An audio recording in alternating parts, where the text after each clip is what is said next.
All right, welcome back in, everybody. Today we have the legendary Library of Artur here. He did he finally did a face reveal, and this is who he truly is behind the mask. So, Library, how you doing? I just would like to know how your RNG works, Sai. This is the best impression I've done yet. Yeah. You know what's crazy about Artur? So I was actually on Tekking did a charity stream the other week for St. Jude's, right? And Artur popped in. I think Murphy submitted a video of like a trivia thing, and I wasn't paying attention to all of it, but at the last question, it was like, what is the security code to Sanji's the fridge or something like that. It was what is the security code? And that was the trivia question, and you're supposed to answer it within like whatever allotted time. And Artur had it instantly. I was like, what? How did you know that? Like there was not enough amount of time for anybody to even type a button on a keyboard. He truly ate the Nomi Nomi No Mi. Yeah, that one is a wild one. When I saw that, I was like, okay, I gotta know what's the combination though. It was like 7382, I believe. Yeah. 732. Okay, I thought it'd be like 66, and I was like, ooh, that could be like a crazy like foreshadowing, right? Yeah, but, yeah. It was something like good. that. I was just like, I was typing. I think I got my last video. I was working on that, and I saw Tekking stream, and for the health stuff, I always tune into those things. And then when I saw that, I was just like, yeah, shout outs to Tekking for that. He'll be in the next podcast as well. Oh yeah, will he? Is that what the art? I thought he's gonna look. He's gonna look just like Par, believe it or not. He stayed out a little bit too long in the sun that day, here he is. He also dyed his hair black, and he growed a beard. Oh yeah, exactly. Well, with that being said, welcome back in, guys, to chapter 1070, the most powerful beings or most powerful humans, whichever translation you guys read. And on the cover page, we have something. It's a treasure. It's beautiful. We have the Mads team in their glory days. And I just gotta say, man, I love these designs. And you were right. I think it was you who pointed it out that the silhouettes in the flashback when Judge and Caesar were fighting did turn out to be Judge and Caesar. Here we have it. We have Caesar looking absolutely goofy, and Judge. I mean, nobody looks good in this page, right? Except the lady. She looks great. Hey. Her face is hidden. She could be super scuffed. I think as we've seen enough to know it's a-okay. Dude, what if she turns around and the face looking like straight up Kokoro? Like what would you say? Still better than the rest. No, I'm joking. I don't know. The one thing that I thought was really funny about the appearances is it looks like Caesar either got plastic surgery before the current timeline, or he used his Logia to actually restructure his face. No, he used the Logia, bro. Yeah, like that chin does not exist. I looked at that and I was like, I see the horns, but since when was he the Crimson Chin? Like, I mean, he also made his body bigger too, right? Like with his gas fruit, like he's really gassing himself up. Oh, I like that one. Yeah, thank you. Queen, I don't even know what to think about Queen. I mean, like Queen, these guys don't even strike me as like scientists, right? Yeah, and like even crazier than that is that the promising scientists gathering for the sake of the world and all humanity. Mankind. And you're telling me Queen, that guy? Yeah, like, that's the Ice Oni man, the guy that has a sword, the scientists that are strapped up right now. And to be fair though, I think Queen looks better than he does. Yeah, currently. I mean he's not wrong, right? Like when he's skinny, like he pulls all the chicks. Like, I mean, whew. I could see it. I could see it. It's all about that Riz, right? Yeah. Oh, whoa! His katana is long. I just realized that. Yeah, no. Queen has a long katana. Judge has a super long rifle. Like these guys are strapped to the teeth. You know what they say about long katana, right? What? No, it's fine. Oh, I thought you had something there. Yeah, me too. I mean, I do long katana. I would like to imagine it's like something super racist, like let me tell you about 1922 Japan, like something ridiculous. So the one character that I thought was also kind of funny is Judge. He kind of reminds me of All Might a little bit, doesn't he? Yo, that's what it is. He kind of looks like a scuffed All Might.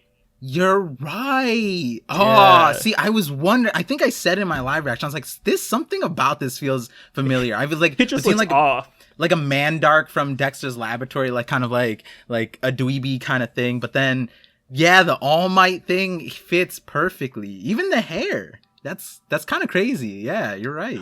I love this cover page, but obviously the main mystery with it is definitely the character whose back is turned on us. Which I mean, I just feel like it's Stussy, right? Yeah, like I feel like that's the obvious answer. I think we discussed a few options on stream. I think Stussy being number one. Sora is a good second, in my opinion. I think there's a third one that I wasn't, or like it could be someone random. It could, obviously, but there's a couple people who have been thrown out there. Like I think somebody have been, like a lot of people have been throwing out like Dr. Kureha. Yeah, which would be pretty cool, but. Like, she's more of a doctor than a scientist. If she did more sciencey things in Drum Kingdom, then I'd kind of be more, open to that. But I don't know. Yeah, I think what leans me... I mean, we've always thought Kureha was important for something, right? Yeah, I feel like she still will be. Like, Kureha's going to have a big reveal at some point. Yeah, but what is interesting, though, is like... considering, I think the way she was so brazen at the Reverie kind of lends the idea that maybe she wasn't there. Or it could be that she was there, but then Mads was a wanted group. So, like, why would she just roll up there if she was a known person? But then at the same time, the information that she knew, the medical knowledge that fits, and then, then she was one of the only... she's the first character, I'm pretty sure, that... knew about the D, introduced us to the D, like everything. Dr. Kureha's D is crazy, but I mean like the D clan.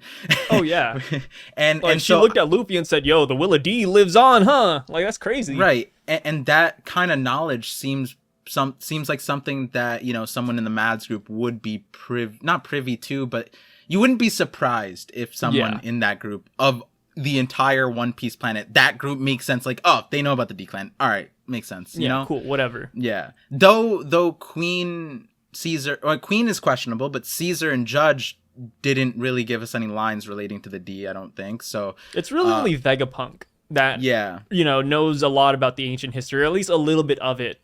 Yeah. Queen could, because he seemed to know the Beast about Pirates Lunarians. knew a whole bunch, right? Yeah. So or not a whole bunch, but they knew enough. Right. They knew the D was important. They knew Joy Boy was a thing, so And like now that I think about it, Queen's knowledge of Lunarians probably stem back to here, right? Since Vegapunk was doing that kind of research, obviously. So, and then obviously knowing King Lunarian, obviously that's there too. But what was interesting, kind of about it was that the way Queen talked about it, it almost seemed like he didn't know about Lunarians. Like he kind of heard the rumors of Lunarians. They've been extinct for hundreds of years. And then like he has a Lunarian like right beside him. He's like, why didn't you just ask him, like, what happened? And he's like, why don't you ask him himself? It's almost like he never really got information from King. Like, maybe it was just from here. Who knows?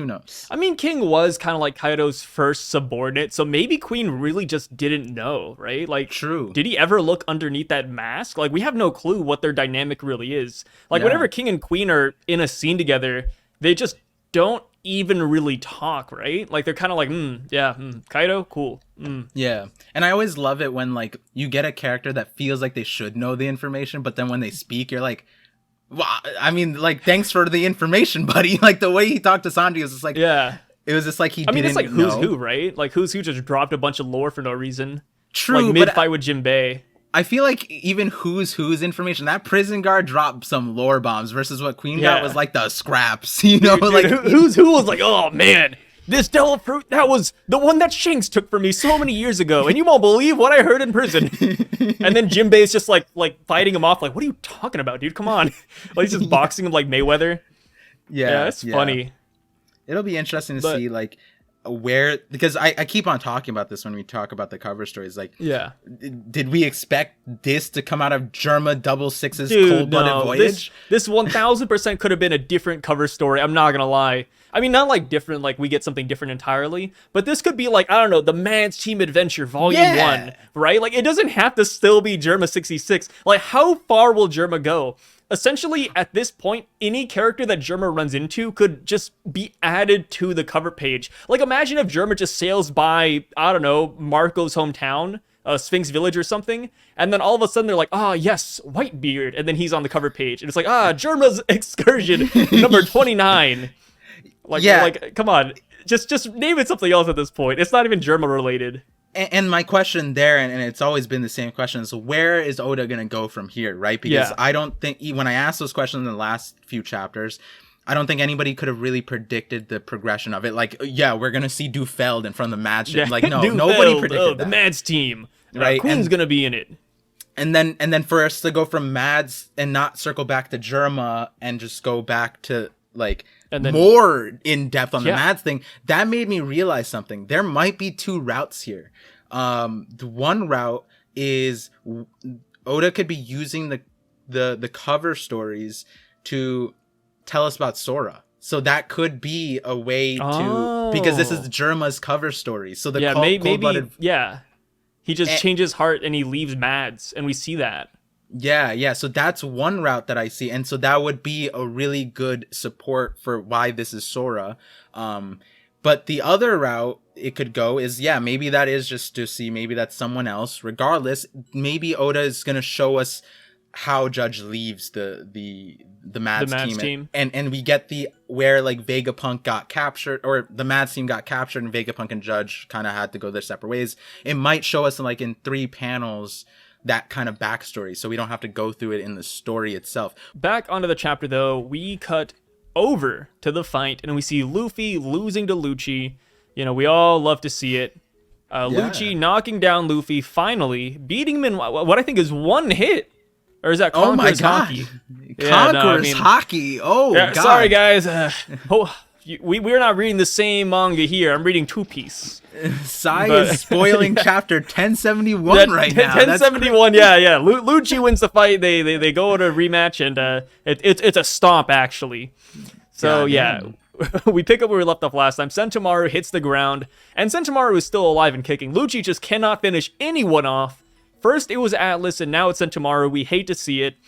And now, we see that Sentomaru thought that he blocked Lucci's attack, but he went down anyways. This is the man with the world's tightest defense, as he states. Yeah. What do you think about this?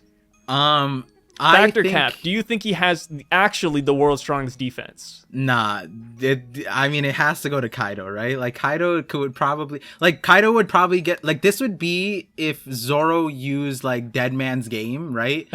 Like, I would imagine this is the I'm not gonna say it's equivalent.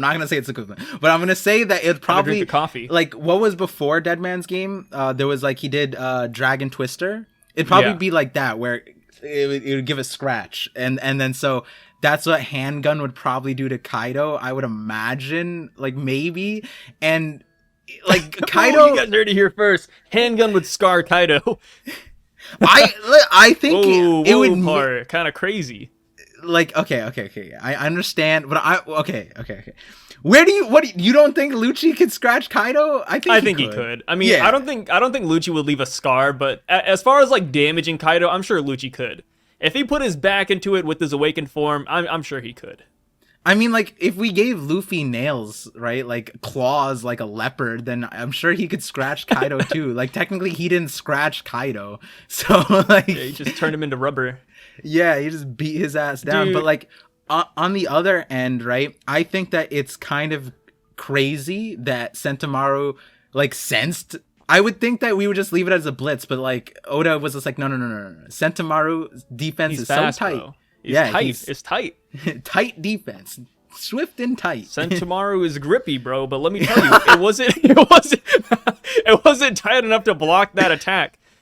Yeah. Which it's interesting because the translations do use the word tight rather than tough in certain areas. Like, it depends what you look at. So I wouldn't call it the strongest defense. He doesn't call it that himself. No way. So instead of Lucci says you're tight instead of you're tough. No. When we first meet Sentomaru, he says he has a tight mouth and a tight defense. Yo, how crazy would it be if Lucci said you're grippy, bro? No, that's like a fan translation. Oh God. Oh, that'd be so crazy. But yes, Sentomaru apparently doesn't have like the strongest defense, but he does tout himself to have like a tough defense. Yeah. And he got destroyed by Lucci. It didn't even matter that he blocked with his hands, which we do know that his hands are Rio, right? Like that is Rio. Yeah, it has to be. Yeah. So Lucci's strong enough to go through that and to even fatally injure SENTOMARU, which is kind of nuts. So I'm going to have to call major cap when it comes to his defense. Yeah, we'll be respectful, though. I think it's fair to say that SENTOMARU would be the Yokozuna of Wano. I think, like... the Yokozuna of Wano. The Yokozuna didn't even have Rio. Meanwhile, Rio is the bread and butter of Wano. SENTOMARU is not even on Wano, and he still has it. And he's built like a sumo wrestler, too. It's so fascinating because, like, when you really think about SENTOMARU's character as a whole, they literally popped in here saying, what does the old man want? It's my day off. Oh, I have to fight CP0, and then maybe like 3 pages later, he's down for the count.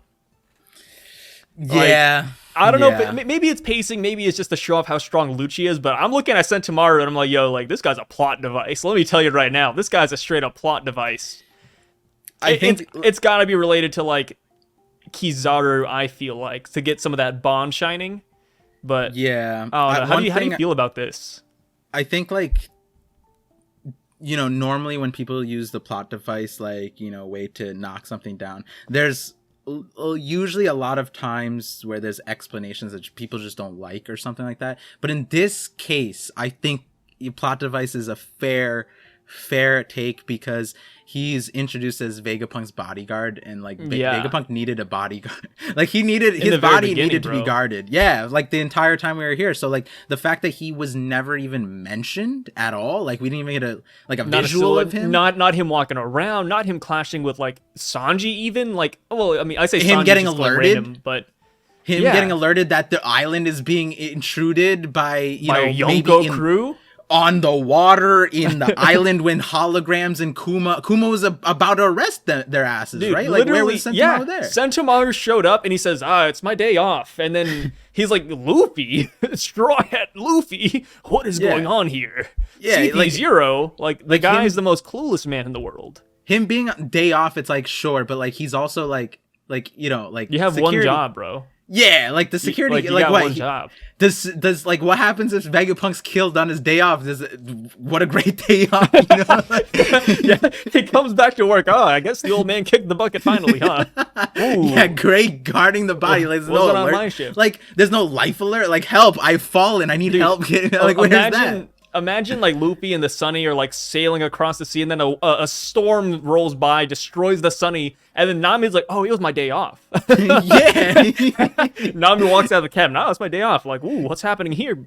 Oh my god. Even better. Like, there's a storm. She's on the ship. Like, considering SENTOMARU's on the island, Nami's on the ship. There's a storm. Luffy and Zoro and Sanji are like, "We need help," and she's like, "Nah, it's my day off, guys."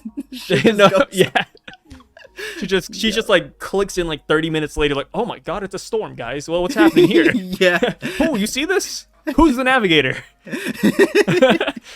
I mean, yeah, we're kind of memeing on SENTOMARU, but when I think of his character, it's kind of goofy, and especially with how I just gotta bring it out now, especially with how his character ends off in this chapter. It's like, bro, what is going on with him? Because I'm gonna skip ahead for a second, but yeah. When Luffy and the rest of the boys go up in the space shuttle, you already know what I'm going to bring up. SENTOMARU gets left behind. Like, bro, he gets actually left behind. And what were his final words? Hey, I entrust old man Vegapunk to you, Straw Hat. And then that's it. Luffy says, oh, yeah, sure, of course. And then they leave him behind. He does absolutely zero. And then the next time we see him in the next page, he's down for the count. He's KO'd. Why did he stay down there? There's like 4 best parts to this. The first best part is like, it's not like Lucci was there. Like Luffy just put him out of commission for a second. He was losing consciousness. And then Luffy's not like far away from SENTOMARU. He's in eyesight. Like Luffy eyesight. He could touch him. And then he could wrap his arm around SENTOMARU. Like, it's one thing if Luffy stayed and fought and defended them. No, Luffy ended up on this rocket ship. And then I think my favorite part, my best part, which is I told you, is when you look at the rocket ship, dude, Oda made an extra spot for Sentomaru on the ship. Yes. So, yeah, the rocket ship has a empty seat for Sentomaru, and he's actually not here. Why did he just ride? And here's the thing. The one thing I see people say about this is like, oh, he had to stay down here to control the Seraphims. He's on death's door. He needs less than a hit to just get KO'd, and it wouldn't even matter. Lucci blitzed him. The man couldn't even block it. Like, there's no point. He could have literally just said, hey, go attack CP0, and then hopped on the ship here, and we would have had the exact same outcome as the final page. The only difference is that Sentomaru is lying on the ground KO'd.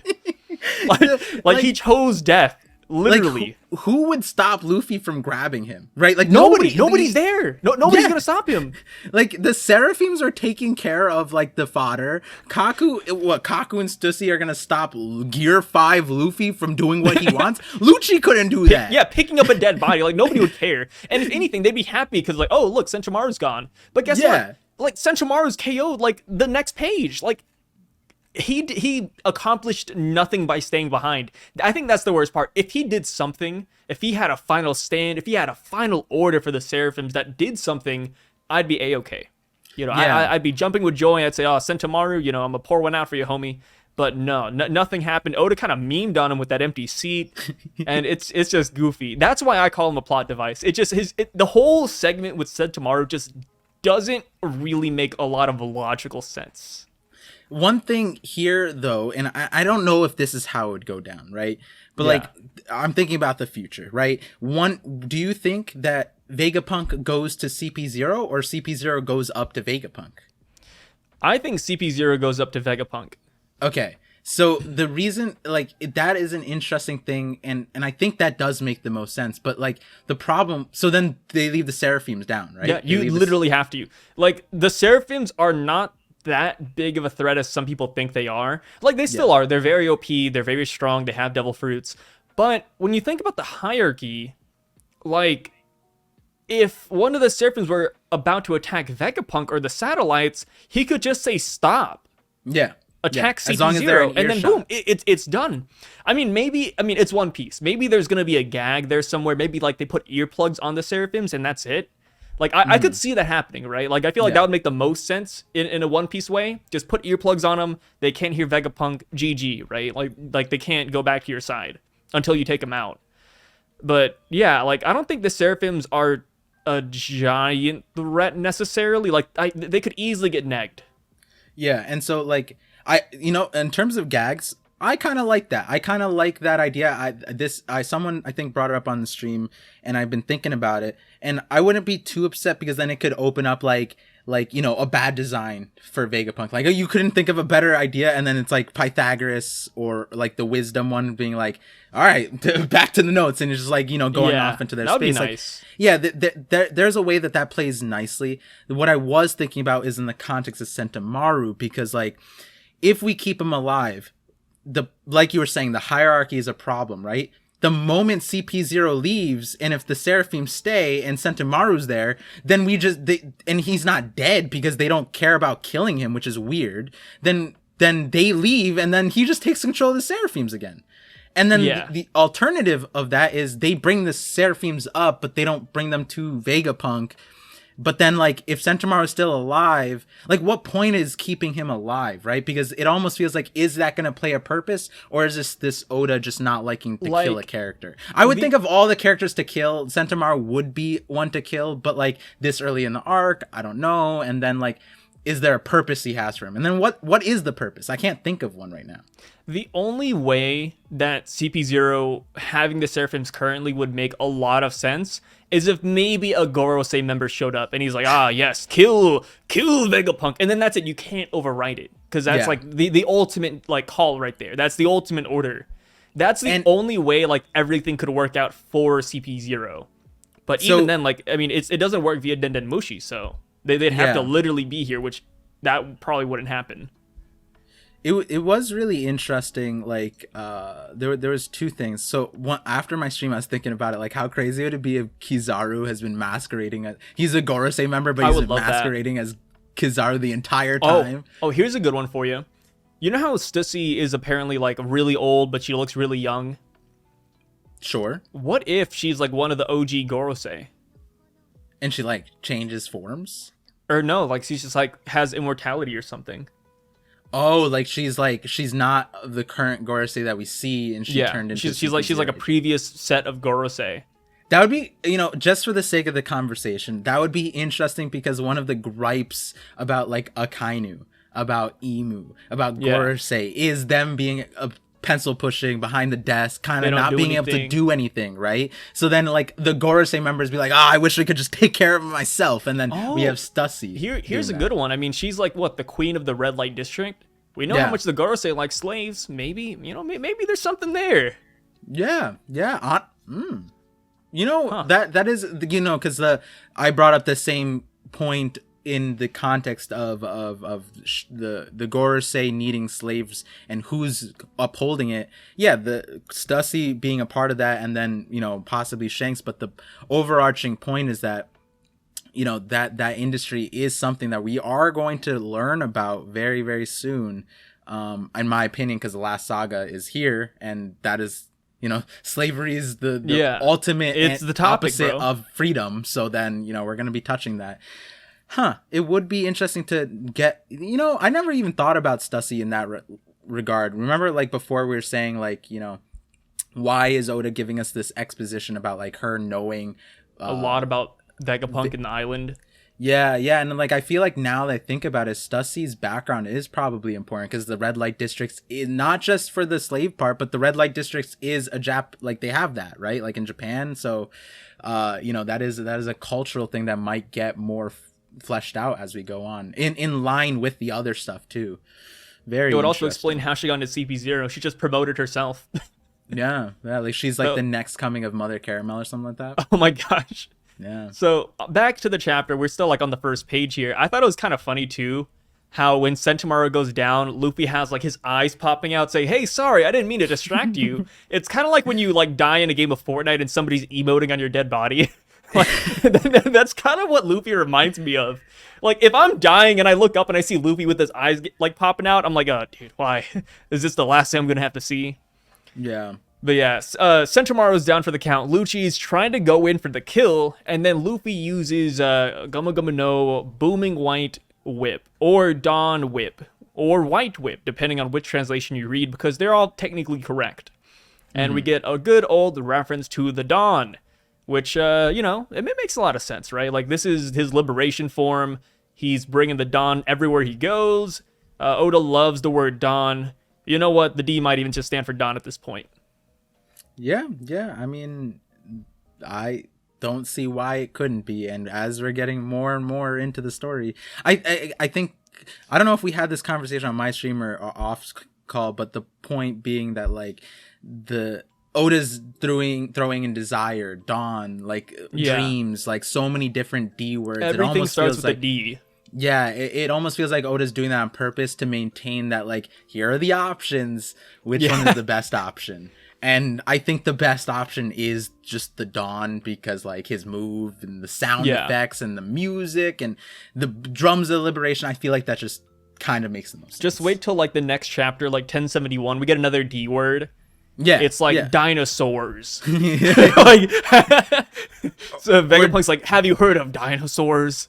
Or he could like, throw it back option to the demon side, right? Like they're the demons. And that'd be nice. Use the pun on my last thumbnail where it's like the D-men, D-mon, like, like very... Demons. Yeah, exactly. Damien. Exactly. Daniel.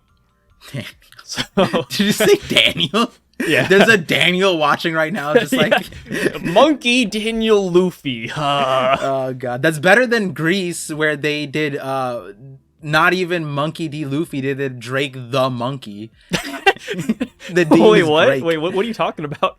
So instead of... if you guys don't know, 4Kids, every region had their creative liberties when it came to adapting One Piece, because anime at the time did not have the clout it had now. So, for example, 4Kids changed Laboon into an iceberg that Luffy discharged in one cannon hit, blew up an entire iceberg with a Going Merry cannonball. But that's a big feat.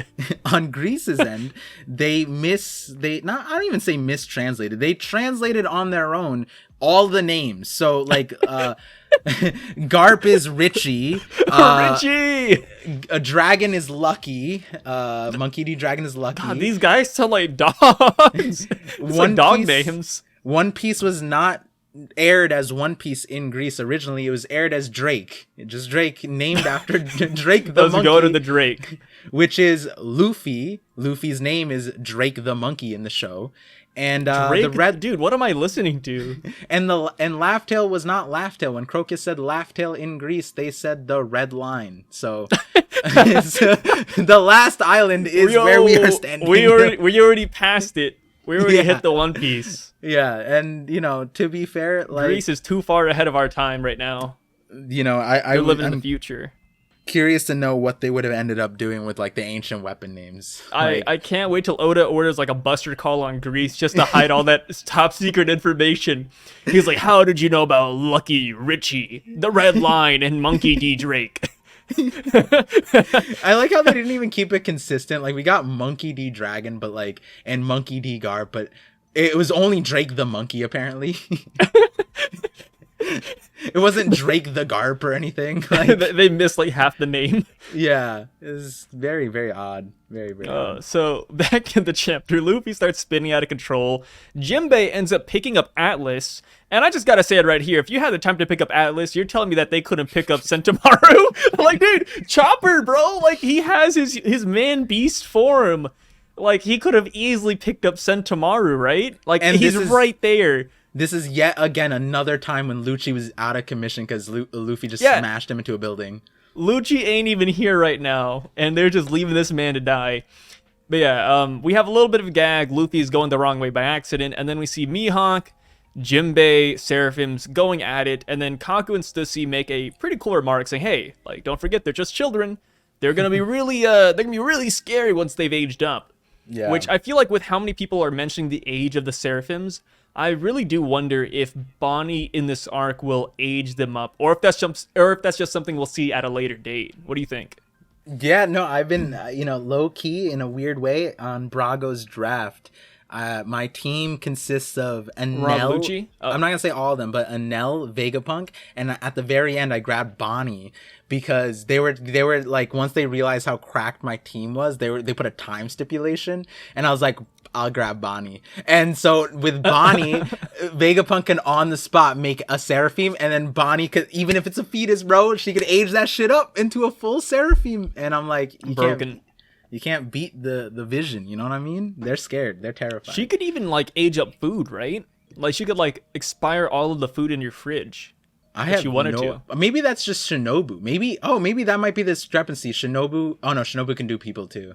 Damn, yeah. Shinobu's fruit and Bonnie's fruit are so parallel. It's odd that like we get the stipulation where like Bonnie can actually go back into the past. I feel like Shinobu should be able to, right? Like you can ripe and unripen. Like, I mean, it's technically within the realms of ripen. No, but ripen means to age. To age. Oh, yeah, but are you saying like unripen? Go back, so you go past the ripening part. She can go back to at least the prime. Is what you mean, right? There's gotta be, I feel like, I mean, at this point, devil fruits are kind of like, there's some devil fruits that are just very similar, right? Like the Kilo and the Megaton one. Yeah. Like there's a lot of devil fruits that like border the line of being very, very similar. Yeah, that's like, true. I wouldn't be surprised, but I mean, I do think Shinobu's fruit is better just because of the combat aspects of it. Like she can like rot actual things. Unless what you're saying about Bonnie is true, and she could like ripen food or age food and stuff, and like maybe she can age objects. But then it's too similar. Or maybe that's an awakening.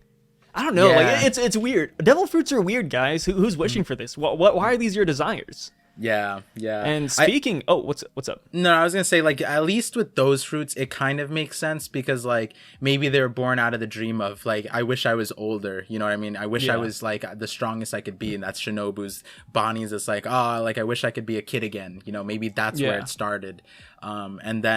And I think it all connects back to like Toki's fruit, the time fruit, where like the way I synthesized it in my last video was that maybe, or did I talk about it? No, I might have. Was the fact that it could be that Toki could have just wished to be at the time where where the dawn comes, and so then because of her desires she got a time travel fruit, and like if that was what she wished for, because I don't remember exactly, but like Odin's last words to her were essentially like, didn't you always want to see like this thing, why don't you keep on traveling? And it's like that kind of like that tells you what she hoped for, what she dreamed for, right? And now that we know about devil fruits, maybe that was how she got that power. It might not even be that she ate a devil fruit. We don't actually even know if she ate a devil fruit, I don't think, because I don't know if we have her Viver card yet. But all we know is that she had a power, but they never clarified if it was a devil fruit power, because on Wano they called them jutsus and sorcery, and we do know she's a magician.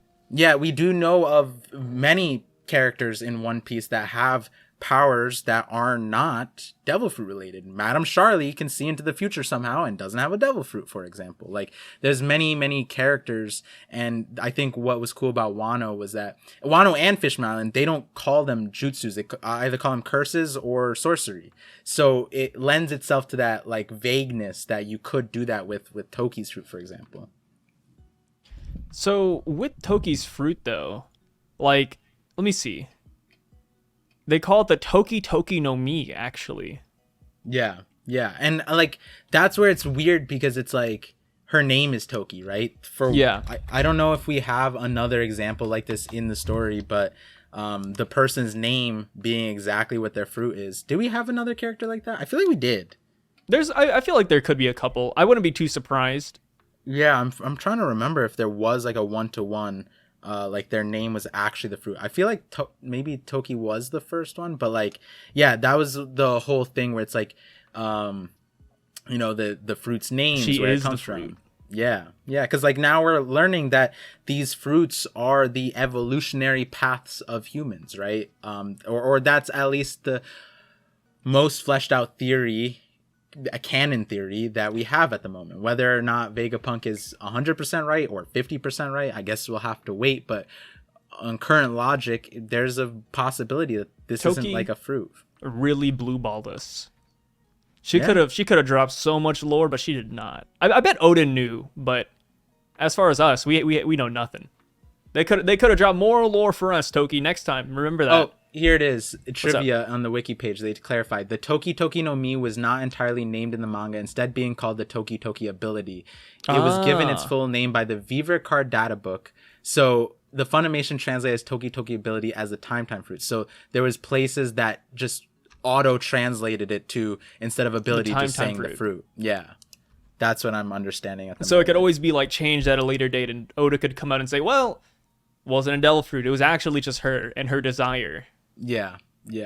So that'd be kind of cool. It is, again, my point being is that it's very interesting that of the things in the manga itself, Oda added that distinction, that even the wiki noted that that distinction.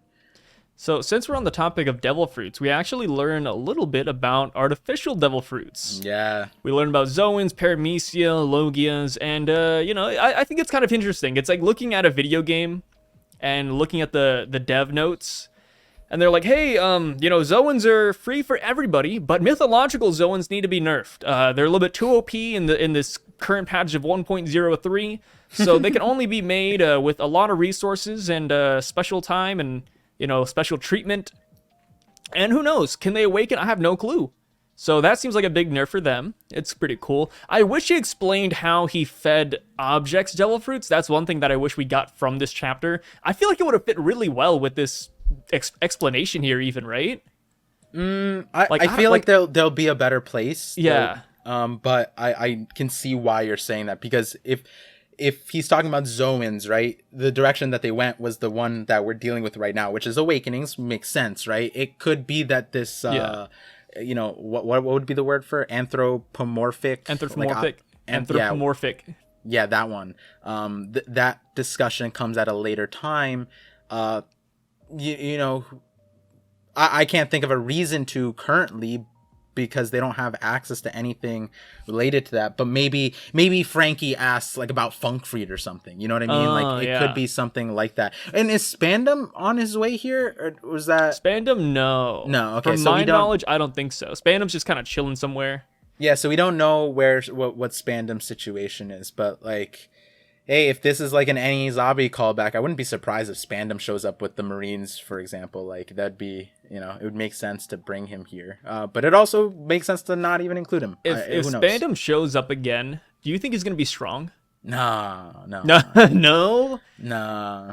don't know. Like, what if he had like a special, like, what if he had one of the few and only artificial Logias? The way I could see him being strong is in that same line of context. I think the way he'd be strong if he was souped up like a Vince Smoke raid suit kind of thing. Yeah. Like, and that is not out there, right? Like, he seemed like that kind of character, right? He got the top of the line gear because he was a trust fund kid in the CP, the Cypher Pole. His daddy got him the job. Yeah, exactly. So, and then he's just like getting all the best things. He got 2 devil fruits, right? Like, that's kind of crazy. Yeah, he's like, I have connections, but let me tell you, he didn't have a book of devil fruits to see what they were, though. Yo, that was kind of goofy. You're right.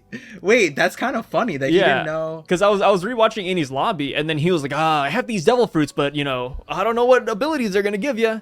But it's like, yo, like, the world government, they have books for this, right? Like, if you got this from Vegapunk even, like, he has books. He knows what he's doing. Yeah, you could ask anybody. Like, they probably would have known. So I thought that was kind of fascinating looking back at it. Yeah, interesting. There's so many characters. I mean, we just talked about SENTOMARU in a similar light of like, is this character important? I don't know. Like, Spandam feels like he's important, but like, I don't know. I don't think he will be. Yeah. I feel like he'll be more of like a ongoing gag, right? Yeah. Kind of like do you think a comically bad guy. Like Disco and really Django? Disco and Django, like that? Like, they just appear in cover stories all the time? I would say so. I missed the gag of Spandam like spilling his coffee everywhere. Was that a gag? I don't remember that. Yeah, he did that like I think 4 or 5 times in the anime. Wow. Yeah. Damn. So the gag is just like, we'll just give him Parkinson's or some shit. Like, Spandam he keeps on spilling coffee on himself, and he's like, oh, that's hot. Ooh. Damn. And then like he gets lost. So Logias, he says that he tried his hand at them, but they're a lot trickier than expected. But he never said that, you know, he succeeded or failed. He just like, they're super tricky, and then that's pretty much it. Yeah. Which I thought was kind of fascinating, because I wish he kind of like gave us more to go off of, because he gets pretty in detail with the Paramethias. He's like, oh yeah, by the way, for Paramethias, you can like synthesize blood additives by extracting a lineage factor. And dude, we made this call. If you are following these collabs, you heard it here first. We brought up the idea of the green liquid potentially being very similar to SAD liquid, which gives people devil fruits, and that is exactly what it is. Not our idea. It came from Voltageist from Par's live stream chat, but we just kind of like ran with it. Yeah. But yeah, lo and behold, we have it. Green blood is a thing, and we got to bring back up the topic. Do you think we can give this green blood to anybody? It's weird because we don't understand the context of it with the Seraphims, right? Because it seemed like we don't know if it's interchangeable yet, right? Like, so then are we just gonna give someone a permanent devil fruit ability? Like, does Frankie seems like the most obvious option, since he is a cyborg already. He could probably insert that into his situation, right? You know how like Coke put cocaine in their cola? Yeah. Maybe we could like juice all of his colas. Like, you know how he has 3 cans in his stomach? Maybe each one of them has a different devil fruit. He's like, cola number 1, here we go. Originally we talked about Usopp, right? But like we were on in that conversation, we just wanted something for Usopp. And I think the conversation looped back around to be like, wait, this would be a great idea for Usopp, because he's a kind of like the Batman kind of situation, right? Where if it were interchangeable, then it would be really great for Usopp. I don't know if we'd give him one singular thing, right? Oh, and going back to the anthropomorphic object conversation, maybe that's where Kabuto and Usopp, maybe they insert a devil fruit into there, and that's where the conversation comes up. Because Kabuto actually is technically like a sentient object on its own. At least the ball part is not. I don't know about the staff, but the entire thing grows, I believe. But going back to the topic, I think Frankie, in that same light of like, cola, but then he could swap out the cola and he could do a different devil fruit, just like Zoids. You didn't watch Zoids, but I'm trying to think of another example. Like not Power Rangers. No, I got you. Like Superhuman Serum, The Boys, like all. Yeah, like, Gundam. All the shows that like essentially have you switch out powers based on liquid. Pretty much. Ben 10. He could be Ben 10. Ben 10, yeah. But with swim fruit activate. Ouch, that kind of hurt. Yeah, exactly like that. Oh my god, yo, Frankie's Ben 10. I mean, I think Frankie, Usopp, like, it works for both of them, right? Like, it doesn't have to be one or the other, especially if Vegapunk is coming with us. And you have to remember, by the end of the chapter, the two characters most excited about Vegapunk coming are those two. Like, true. Frankie and Usopp are super hype, bro. Like, they can smell the upgrades. Like, it is on the horizon. Yeah. It's so good. I'm excited. We see that Boa has the love fruit, which, threw a couple people into a tizzy. They're like, yo, Mero, these Marines are, I guess the CP0 agents are a little bit frisky right here. They're turning into stone, which means that they are either attracted to her or showing a lot of emotion or even just thinking she's cute, which a lot of people were like, oh my god, it's kind of sus, which... it's kind of hit or miss. I never really thought of it like that, to be honest. I was just like, oh, that's a cool ability because it turns people to stone. But the lust aspect of it, I feel like doesn't have to necessarily be lust. Yeah. I feel like even if they think she's cute, I think it works too.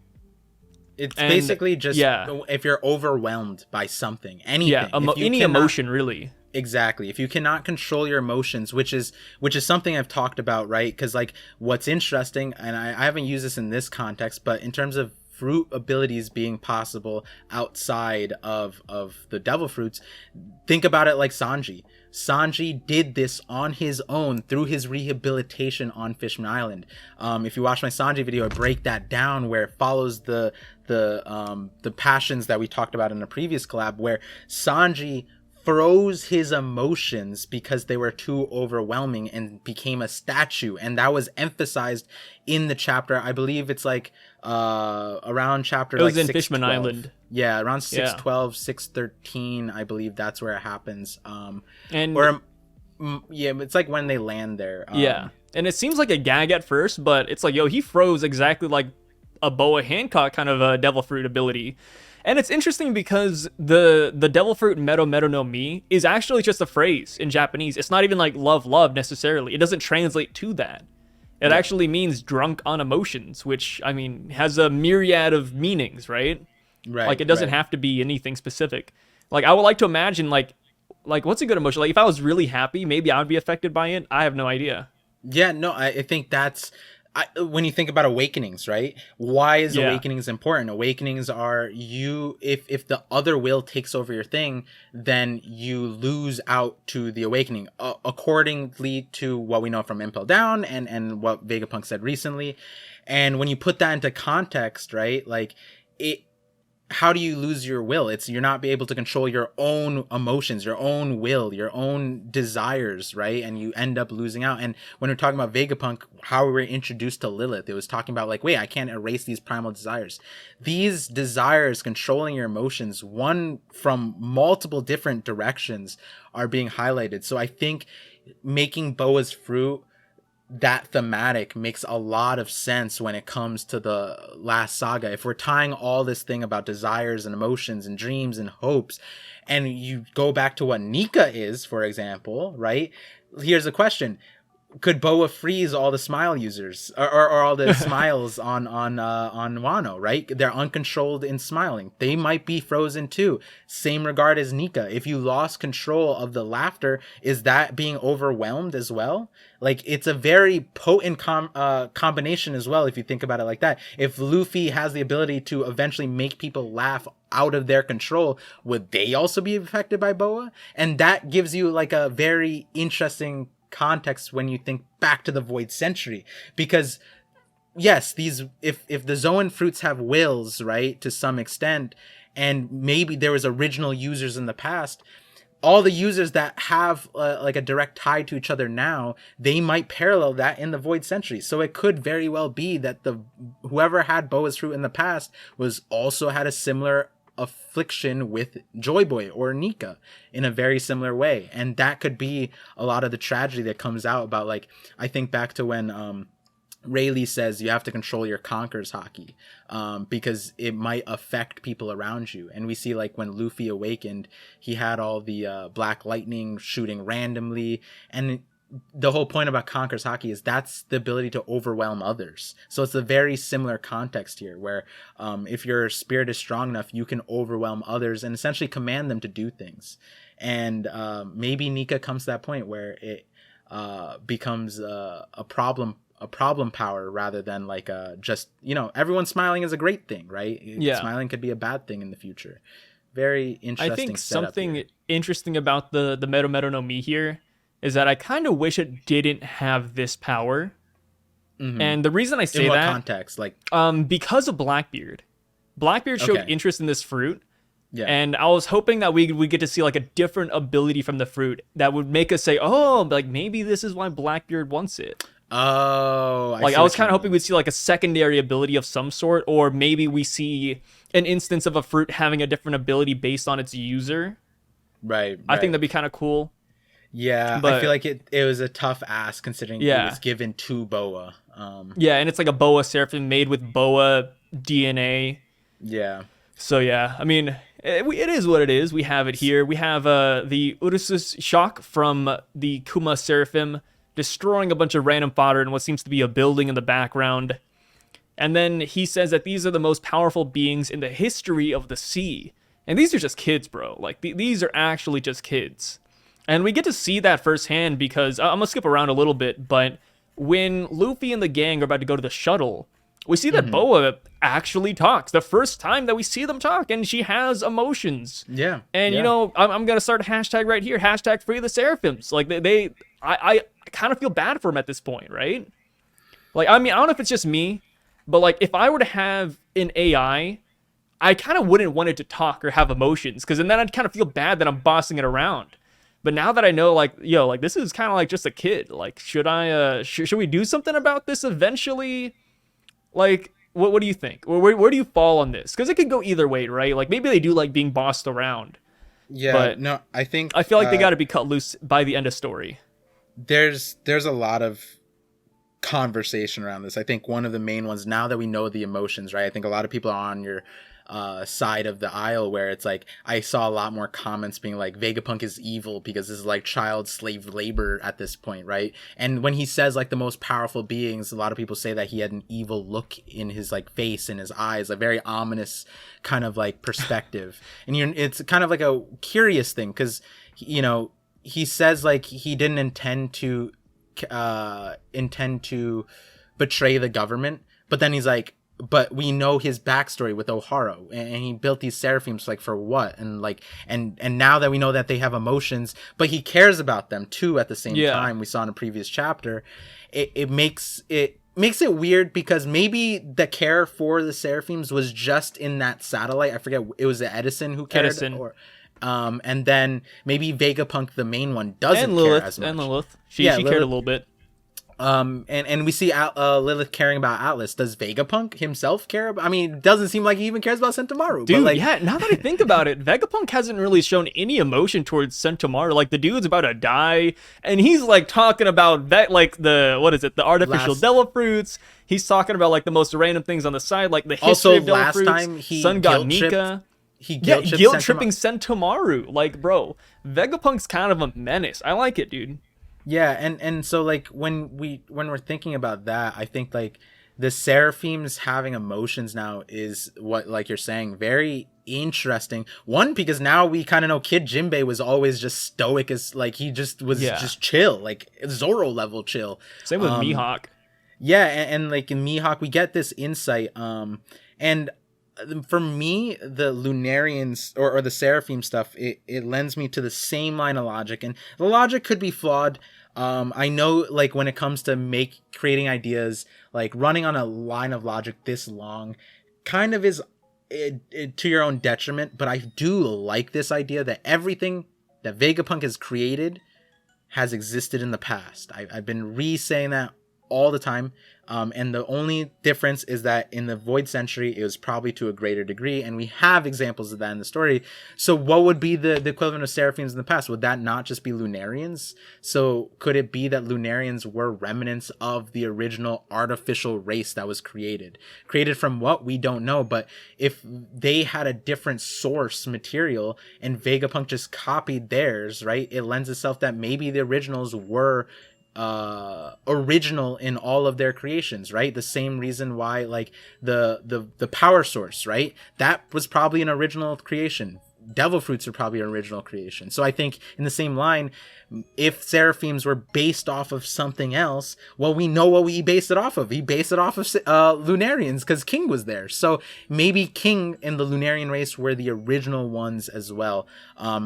But now Vegapunk is doing something original, in my opinion, which is combining them. Because we don't know if Lunarians and Devil Fruits were combined or they were paths of separation. Maybe, like, if you were to think about it like this, right? We just learned that Devil Fruits were evolutionary paths. And so, you know, you could say that each one was an end stage of humanity, right? Maybe another direction of that is Lunarians were the end stage of humanity. The most evolved humans are Lunarians, with wings, with the defenses, creating fire, energy on their own. Maybe Devil Fruits and Lunarians were just split paths on the same thing, and then Vegapunk kind of just put them together. And that could be the originality stuff here. It all is very, very interesting with what Oda slid in there. Because if we're saying that the emotion stuff is a problem here, imagine what was in the past, right? Like the way the Lunarians were treated, maybe that's the original state of the world. Conflict around Lunarians. It would make a lot of sense. By the time we hit the ancient history, how long do you think we're going to spend on it? I honestly, I'd say we'd probably be there for like a solid 30 chapters. I could see it. Almost for like a whole year. I could see it. Like it's a big build-up. I don't know if it'll be all at once. That could be the way it's done, where we get like a first third, a second third, and a third part. And I actually told you before the call, my next video creates might figure out what that dissemination of information is, where I think it would be we learn about the power system like we are right now, then we learn about the ancient kingdom, then we learn about Eam, then we learn about more of that, the ancient kingdom and Eam and the power source, and then the downfall of the ancient kingdom, and then the formation of the world government, and then the years leading up to the current story. Exactly. And maybe even like Roger and his answer. Right. And so in that conversation, you're splitting up that story 3 different times, so you could give it up in bulks, right? I think it would all, because right now they're learning about the Void Century. You know, technically we are getting the results of the Void Century. We're not getting the start, we're getting the results. And that is a very interesting way to give us that information. You know, most stories beginning, middle, and end, when we're starting not with the end, we're starting with the remnants of the end. So the next part is like, which part is Oda going to give us? The beginning, middle, or end? It'll be very interesting how, because a lot of people can't even agree how long we're gonna be on Egghead. So well, speaking of ending near the beginning, or beginning after the remnants, we have Sentomaru, who's about to kick the bucket yet again because Lucci is about to end him, and that is when we see Luffy going in for the defense, and we see the Gamu Gamu no Dawn Rocket. Yeah. Pretty much defeating Lucci right here. And he even has a callback saying that he's losing consciousness, he can't hold on. And I'm going to make an excuse for my boy. Yeah? All right, let's hear it. He was only attacking Sentomaru. He was almost never focused on Luffy. He just kept on going after Sentomaru left and right, and he kept on getting negged, right? Rightfully so.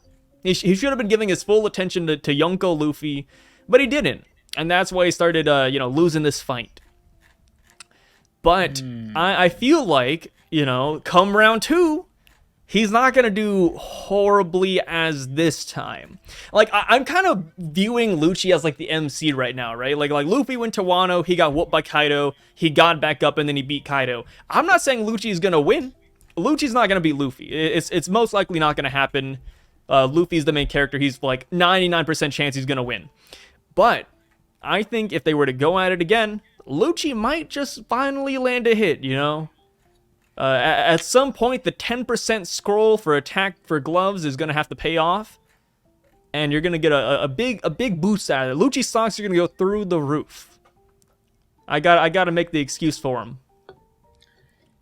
Yeah, I'm looking back at the panels and I'm trying to see. I think the one part where I might have to disagree with you on the focal point is it seems like in right after Vegapunk tells us the most powerful beings, and again I could be wrong, it looks like Lucci is looking at Sentomaru. Sentomaru has his hand up in defense, and Lucci uses shave and ends up going towards Luffy, who is Pac-Manning him, and he confronts Luffy instead of going towards Sentomaru. That is one part. But other than that, I do get what you mean, because like we talked about this in gamer terms, where Sentomaru is the priority objective for Lucci. If he can disarm the Seraphims, he gains a huge ally in this fight against Luffy, for example, right? Like, even if after that punch, when he gets rocketed and his guts filled up, and he gets, his consciousness is leaving him from, just, it's not even Bajrang gun, by the way. It's just, a regular old, I guess it's the Dawn Rocket sounds kind of crazy, right? Lucci is witnessing the first of the Dawn attacks. This is series 1. Like we can't underestimate this, right? Like damn it, I left that opening for series. This is a brand new series of attacks. Fair enough. Okay, I'll give that to you. This man is being hit to Red Rock right now. Red Rock 2.0. I don't know. Red Rock is a little excessive. I think he could. That's downplaying Ace. I think he can still add. I think he can put Dawn White. You know what? Dawn. I'm gonna go even farther. You know what? Lucci didn't lose. Oh my god! You didn't even let me get to the point. Because at the end, what happens? Luffy goes up to Vegapunk, and guess what happened? Lucci caught 2 bodies, Sentomaru and Atlas, down for the count out. And he also got the Seraphims. What did Luffy walk away with? Nothing, bro. He ran away, actually. Okay, but that's because he's dumb, not because he's weak. And brains over bronze. And, it was ironically funny because we were just talking about timelines and how to discuss it. And we broke this video up in an interesting way of talking about it. But we used this panel of Lucci, like, essentially recovered as a way to power scale Vegapunk in the cover story. Because Lucci was fighting a god and he came out with just a bandage on the cheek. Yeah. And then Vegapunk has a bandage on the forehead. So we don't know where that bandage comes from. Maybe Vegapunk was boxing with a god. We don't know. Bro, when Luffy fought Kaido and Kaido beat him, do you think Luffy just put a band-aid on him? No, Luffy was covered in bandages, bro. Like, Lucci put a singular band-aid? Oh my goodness. He's an awakened Zoan. He recovers fast. You know what? I got to keep on piping up Lucci, bro. Like the Lucci stocks. Oh, you're piping him, bro. And you know what's funny? At this point, Lucci is piping you. you know what's funny? Is I equate this, for anybody who knows that I'm like joking around here, I equate this to like AMC and GameStop stocks. Like, imagine I bought in early, right? And I watched it go super high when he awakened. And then you get to this chapter, and then it starts falling down drastically, right? You're barely getting your money back at this point. You're losing, if anything. But diamond hands. Diamond hands. No paper hands here. I am holding on. I have grip, to. Bro. Gorilla grip. I got the grippy on it, and it's crazy. I'm holding on for dear life right now, man. Let me tell you. Lucci is going to walk away with more W's. He already did, technically. He lost the fight. He won the war. But I'm just saying, in terms of, like, chess pieces, Lucci racked the most bodies. Luffy, not really. I mean, look at Luffy on the rocket ship. Like, he's not looking too hot. He's an old man. He's shriveled up, which I do think is fascinating because it looks like it is a drawback of Gear 5th. Whether this is a gag or not, like, I mean, I don't know, like Gear 3rd was kind of a gag, but it was also a drawback. Gear 4th was more of just a drawback. Like, I feel like this is a genuine drawback that we have yet to see the true repercussions of it. Yeah, I don't know. It doesn't seem like there's a time to it. I explained it in one of my videos. I explained it, but for Gear 3, I believe, and Gear 5 a little bit. But like I was thinking about it like a rubber band. So like when you stretch a rubber band all the way to its max, it turns white. And then because you stretch it to its max, it loses its elasticity and it stays a little bit longer. The way you fix that is with heat. You heat it up and then the bonds reform. It might not be perfect and you would need like molds and stuff like that, but like heat technically restores the bonds. And if you heat it enough, it vulcanizes. And that's another interesting aspect of it. People don't know vulcanized rubber is tire on the cars. And, you know, when you think about Gear 3 is like when you stretch a rubber band really far, when you let go, it turns into like a small form. For an instance, sure, but, you know, it turns small. So maybe Oda is just playing around with the aspects of rubber here. And maybe there isn't any kind of like repercussions. You know, I think a lot of people feel like there shouldn't be any repercussions, but in anime there typically is repercussions when it comes to like ascending to a certain point. It's interesting too because we saw this when he was fighting Kaido. Like he turned into this form for a brief second, and then Kaido was like, "Ooh, you can't really hold on to this form, can you?"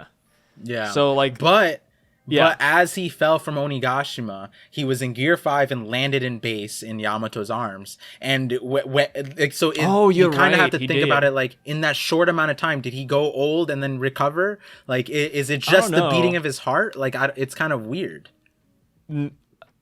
Ooh, that's a hard. I didn't even think about that. Yeah, when he falls from Onigashima after hitting Kaido, we don't see him in old man form, and it's not like Oda would leave something like that out, especially when the form just got introduced. He wouldn't be like, oh, like let's forget about the repercussions all of a sudden.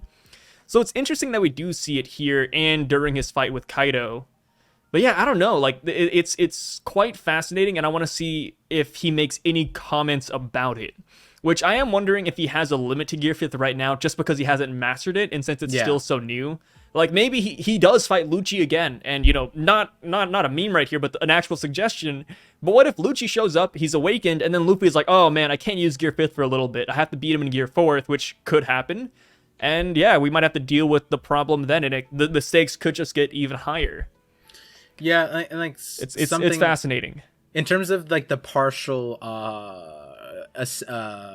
awakening, right? Something I was thinking about on the stream was, you know, not to talk about so much of the theory part of it, but the relevant part here was that maybe now that we got the discrepancies between Zoans, Paramecias, and Logias in the way that you have to recreate them, because sure, they're all in Devil Fruits, but Vegapunk explained that what works for Zoans doesn't work for Logias, and there's a better or an alternative way for Paramecias.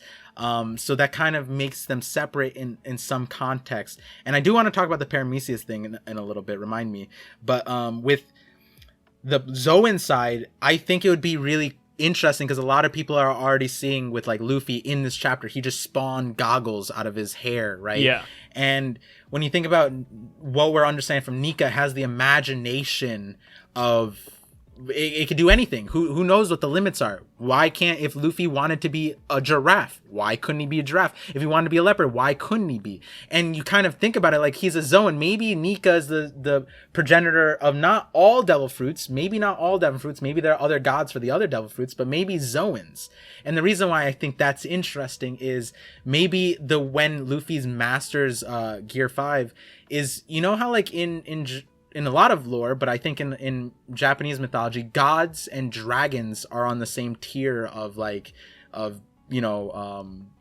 their celestial status again, so to say. And so for dragons, they create flame clouds to climb. And so, you know, we see the Hagoromo scarf around Luffy. Maybe, and we know it's like Sun Wukong and all these references go to Nimbus. Maybe when Luffy is fully ascended, the hair that he gets on his thing, maybe he creates clouds of some sorts and he's able to climb just like a god would, just like a dragon.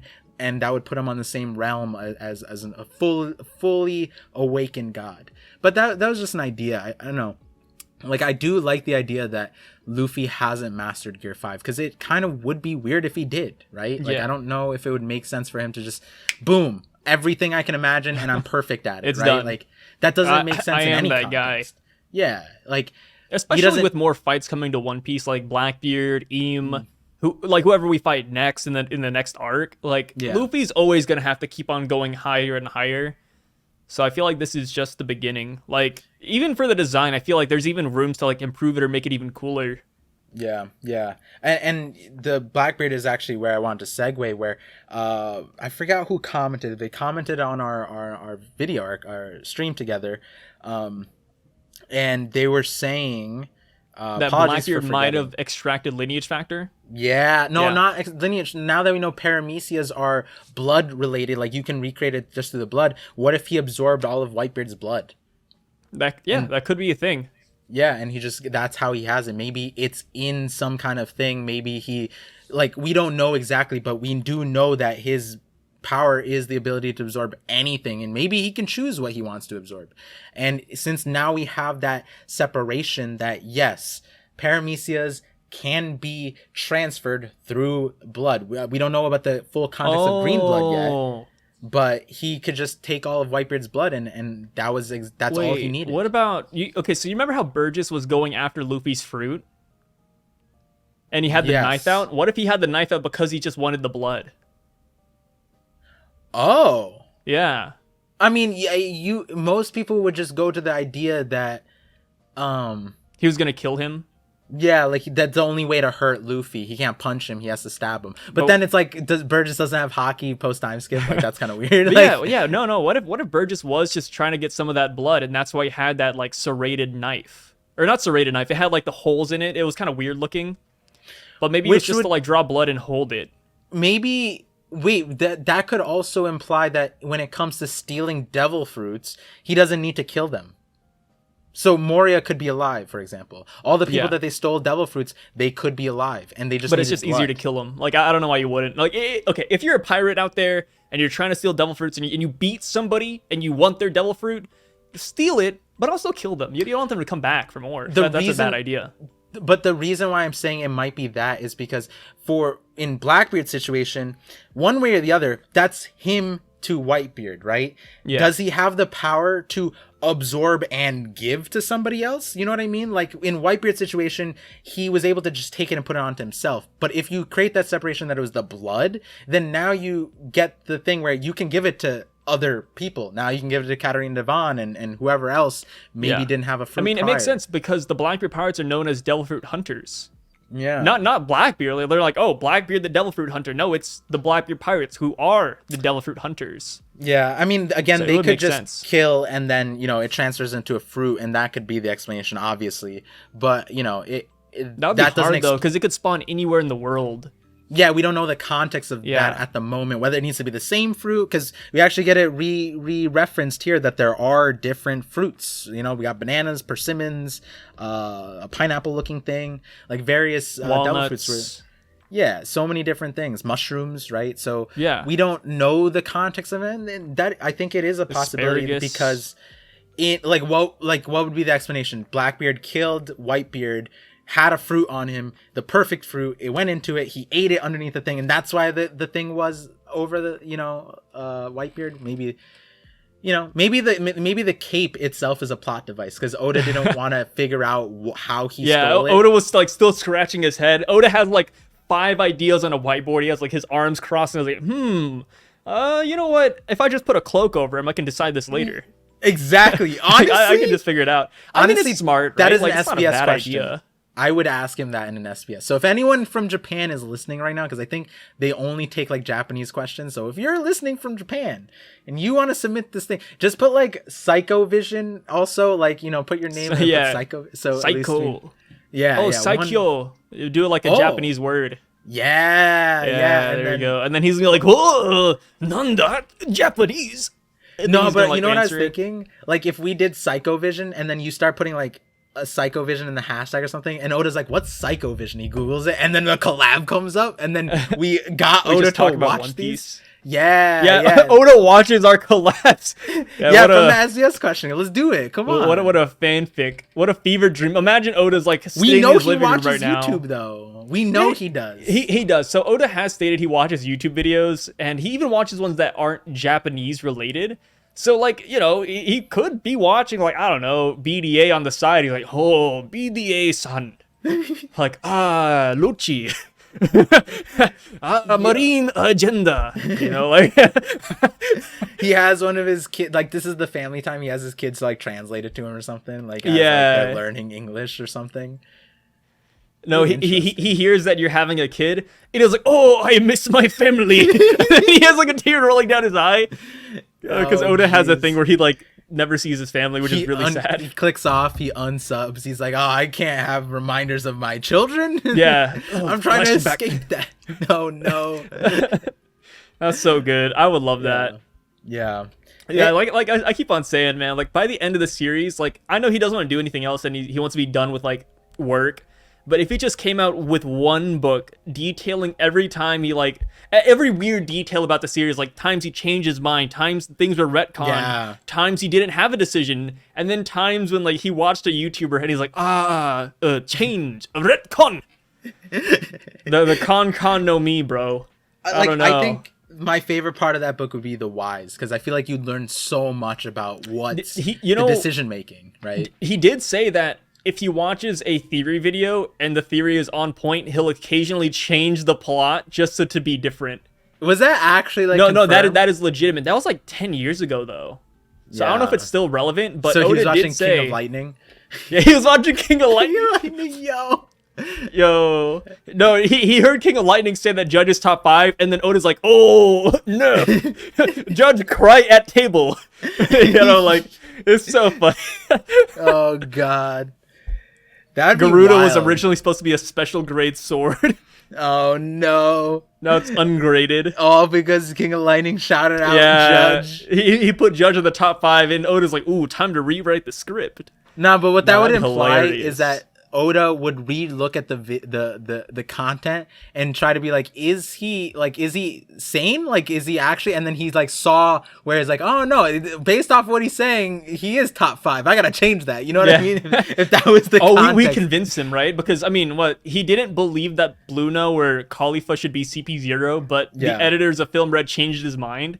So yeah, maybe because of all of my Lucci talk, Oda's gonna be like, Lucci stronger than Kaido, confirmed. Like a Vivri card update. Lucci's power level. No, he's like Doriki over 5 million.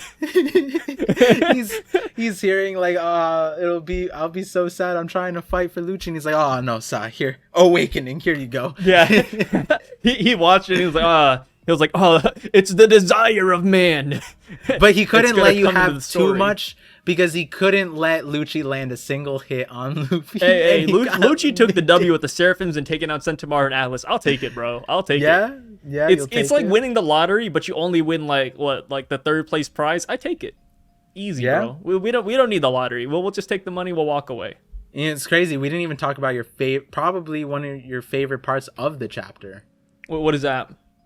Old man Kizaru speaking at the light speed, apparently. The more words than you ever seen from this man. Kizaru's dropping like a Hunter Attack on Titan panel right there with all that dialogue, which isn't even a lot, but it's like, holy crap, Kizaru's actually talking.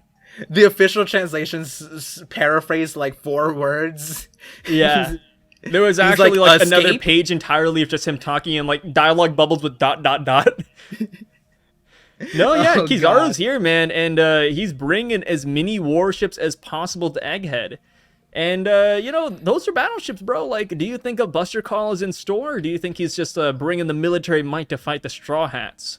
Well, I mean, we would know if it was a Buster Call, right? Because there would be 5 Vice Admirals en route as well. I hope there is, bro. Momonga, come on, we need you, boy. Yamakanji, bro. Oh, I was going to say, where's the Yamakanji? Yamakanji? Onigumo? Oh, come on. Doberman? Oh, my goodness. Why didn't you name one that I know? Onigumo? Who is that? What does he look like? He's the Spider-Man.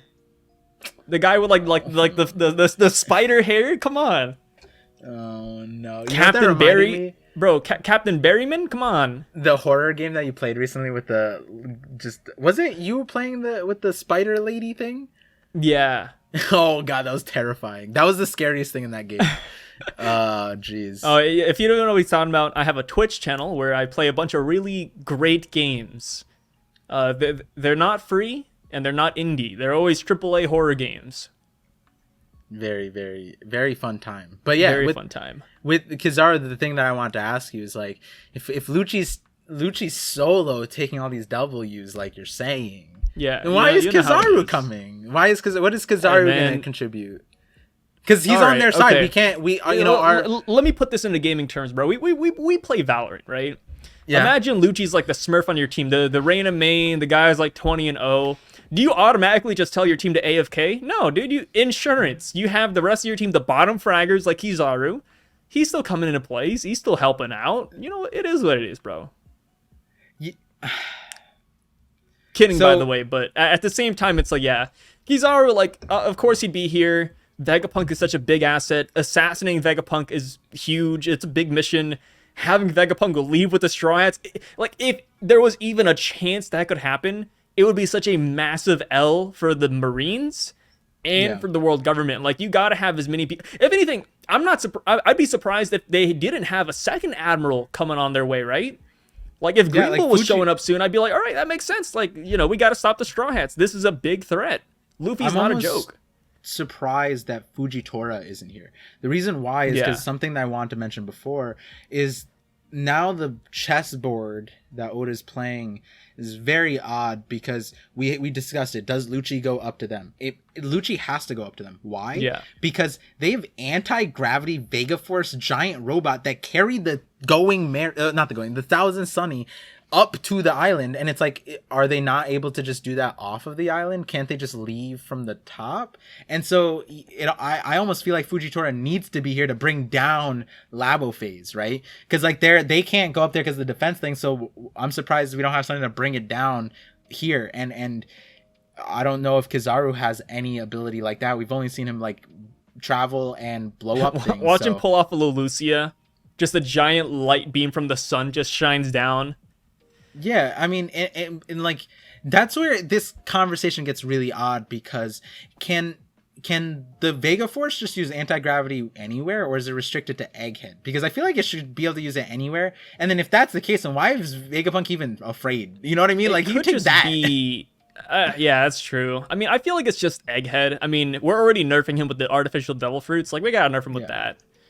And then we throw on top of this, okay, he doesn't need to fly away with Vega Force 1. He has the Thousand Sunny and apparently the entire crew there. By the time Lucci makes it up, can't they just carry the ship, make it back to the ship, carry the ship back down onto the ocean? They have a head start. They Gao cannon away. Like, there's a lot of ways out of this scenario that are pretty easy. But now I'm just wondering, like, what about Punk Records? Do we just leave that behind? I know CP0 doesn't want to, like, destroy anything. Yeah. But, I mean, Kizaru, we don't know if it's a Buster Call or not, but he's bringing battleships. And if they start bombing Egghead, then a lot of technology is in danger. A very different idea from what the world government had in mind. So I'm not even too sure what's going to happen here. One really good suggestion I saw somebody bring up is that maybe when Kuma gets here, he just teleports all the Straw Hats and Bonnie and Vegapunk out of here. Mm-hmm. Just to, like, get an easy out from the situation. Maybe take him directly to Elbaf. I have no idea, but I think that'd be pretty cool. And it would be a nice farewell to Bonnie even. We don't know the limitations of Kuma's fruit and whether he can do, like, we know, I think he can bounce off objects that, so can like you brought up an amazing point, right? We talked about this, like, if Vegapunk leaves the vicinity of Punk Records, is he lobotomized? Like, and then again, if they're Buster calling it, is that because right now Vegapunk's context is CP0 isn't there to destroy Egghead, they're there to kill Vegapunk. So their target isn't the brain, which is odd because you would imagine if you just killed the brain, then you cripple Vegapunk to a degree that's but you're also like throwing away a lot of like humanity's like knowledge right there. Yeah, which do they care about? They did that with the Ohara, right? But Ohara kind of sucks. is it the knowledge that they care about, or is it the inventions, the creations that Vegapunk already had? Seraphim's being the main one, right? And the overall point being that, like, that could be why once they see Kizaru and all the warships, they realize, hey, we have to actually protect Egghead. It's no longer escaping. If they destroy the thing, then I'm screwed. And a way I thought around that would be if Kuma could transport the Punk records. And maybe that's his last thing, and like that would create an interesting plot, because then they would have to find Punk records again, which could play an interesting role, because Kuma could die sending it away somewhere, right? And then the Straw Hats escape normally, or it could be both. Maybe they get transferred all together. Or like if they wanted to really hide it, I guess they could transport Punk records to Kamabaka Queendom with the Revs. Yeah, that'd be a really good hiding spot too. There's so many interesting things even now, and I think Kizaru, I don't know, like I feel like you know, when you were saying like Lucci's all the W's he's gonna take, like, not that Lucci wasn't enough, like I feel like it's right now currently where Lucci's at, he's still threatening enough where we didn't even need, do we need like Kizaru necessarily in the current we gotta up the ante. Yeah, I feel like it is interesting, because like they're on an assassin mission, and they're waiting for the Marines. I guess they needed Kizaru, but then again, it's like Kizaru left before they even knew the Straw Hats were there, apparently. Like, yeah, which is so crazy, because like the Viz translation said that Kizaru left on a prior engagement or a prior operation. Yeah, so TCB and OP scans kind of, I wouldn't say fumbled they fumbled the bag. Both of them did. But the Viz translation says that he's on his way here for a prior operation. So it seems like it wasn't even like correlated to the Straw Hats or maybe even CP0. Like he was just already on his way to Egghead. Dang, I didn't. Yeah, no, like check it out. I thought that was mind-blowing. Yeah. He was already on his way to Egghead for a prior operation. Dude, yeah, no, Zonin hit me with this, which if you don't know Zonin, another like One Piece spoiler guy, he hit me with this, and I was like, what are you talking about? Prior operation? I had to like go over and like check the Viz real quick, and I was like, yo, like TCB lied to me. Like, that TCB is, who? I'm gonna make that is short a big mistranslation. Like I don't know if you saw my Zoro video. I'm making a short series, kind of like not necessarily saying one's right or wrong, because all of them are wrong, because the Japanese raws are the source, and any translation of it will lose meaning one way or the other. But like, I feel like this is so important. We got the fan scans, great, right? But I think I did a poll on my YouTube, and this might be mind-blowing to the viewers watching right now, but it was a majority of people don't read the officials, which is crazy to me, because sure, right? Like, you get most of the meaning in TCB scans, but there are important chapters, like the last one with all the devil fruit information. You know you have to read the officials. And then even like the small random things like Kizaru, like, bro, like that is a mistranslation right there. Like now that you said the prior operation, that for anybody who didn't read the officials, and I read the officials, I just wasn't looking at it that deeply, which is my fault, right?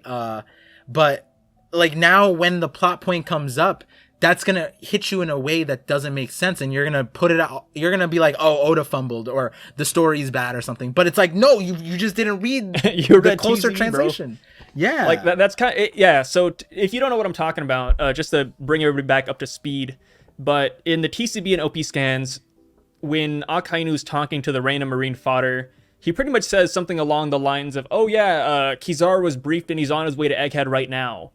But what happens with the Viz official, they say, oh, Kizaru's already on his way to Egghead on a prior operation. Like he had a separate mission entirely, rather than assisting CP0 or something related to the Straw Hats. He's here on a different mission altogether. So it's so fascinating. Like who can command an admiral to do something if it's not Akainu, right? If Akainu didn't know, then who does that leave? Maybe Kizaru gave himself this mission. Maybe he was like, hey, I'm going to go do this real quick. But then why would he bring the Marines in the first place? Yeah, right? No, this is a big plot point that I think a lot of people are just going to miss out on. And I can't even blame like TCB or OP scans, for example, because in a way, it is a fan translation, and, you know, Japanese is very fluent, so you can interpret it in many different ways.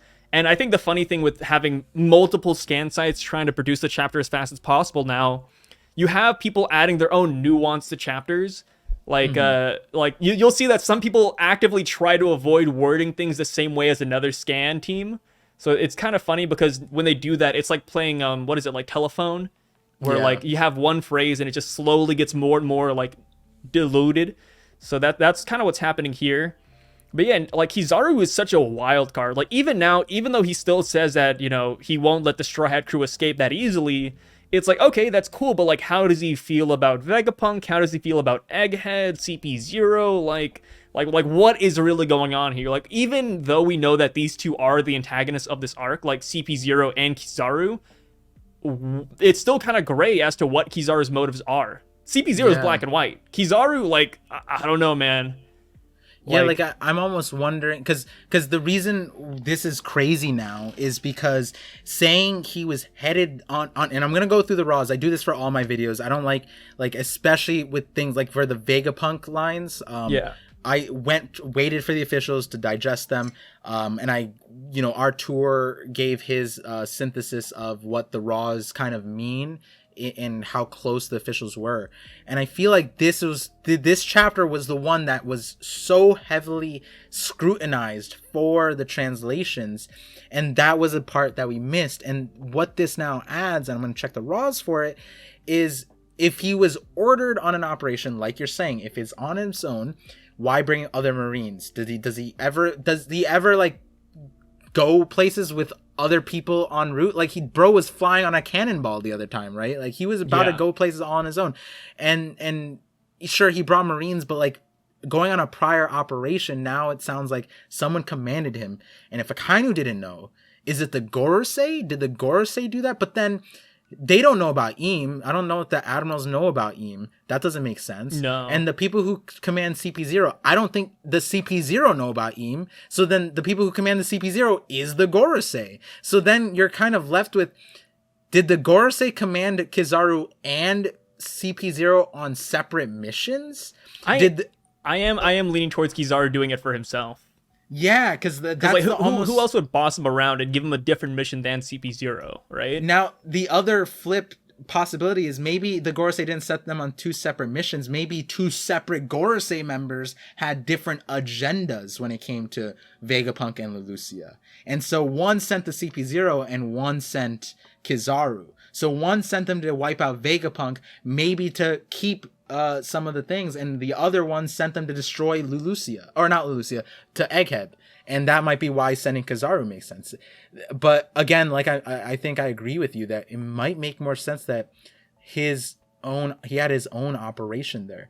But then, was he going himself to take care of Vegapunk, or was he going there to save Vegapunk? Because it doesn't sound like a good thing by the end of this chapter. Talk too much about Vegapunk. He's like, oh, so the Straw Hat crew has allied itself with Vegapunk.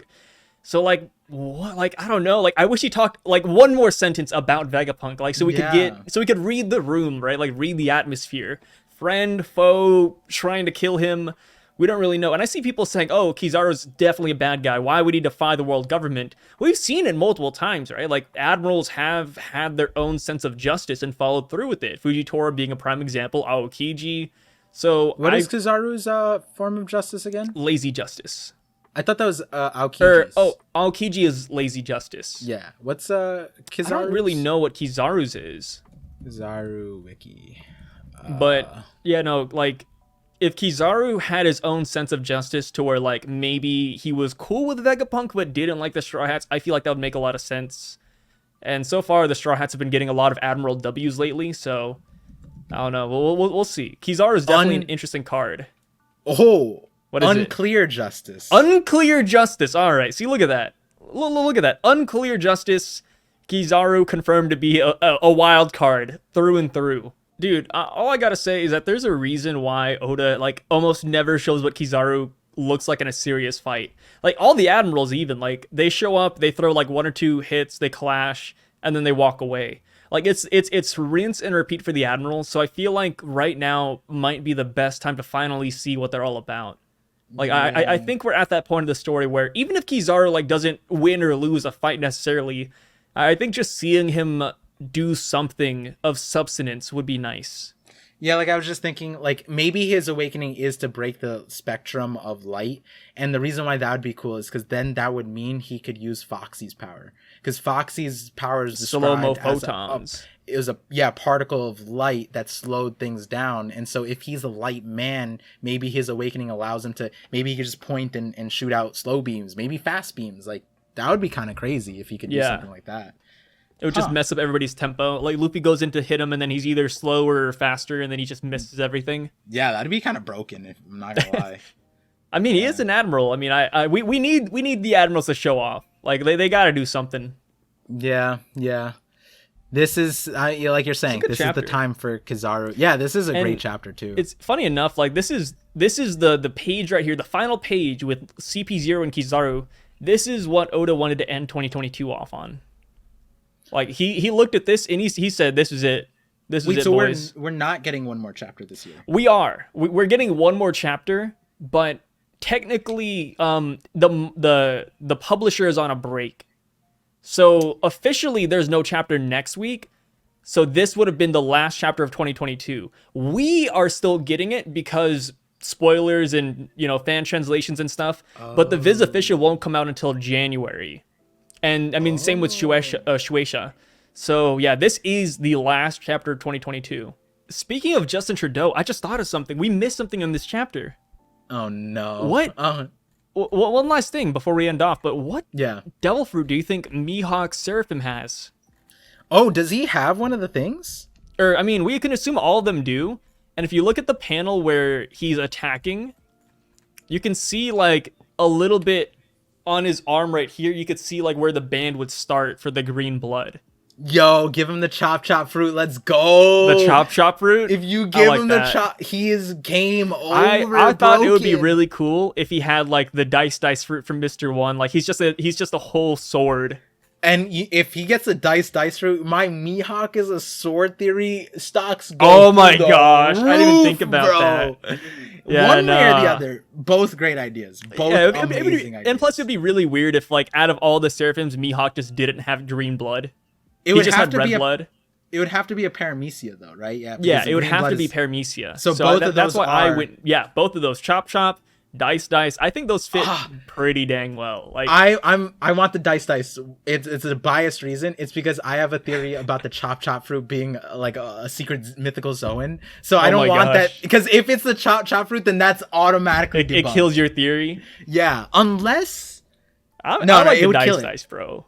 Yeah, okay, because I think it'd be nice because like if we're doing callbacks, imagine Zoro fights him and he's like, oh, like this is like fighting Mihawk, and then he whips out the dice and is like, oh my god, it's Mr. One. Like, is both of these guys? Like, better that'd be a good than that. Callback. Jozu's fruit. Let's give him Jozu's fruit. Oh my god, Diamond Jozu. Yo, I would like that.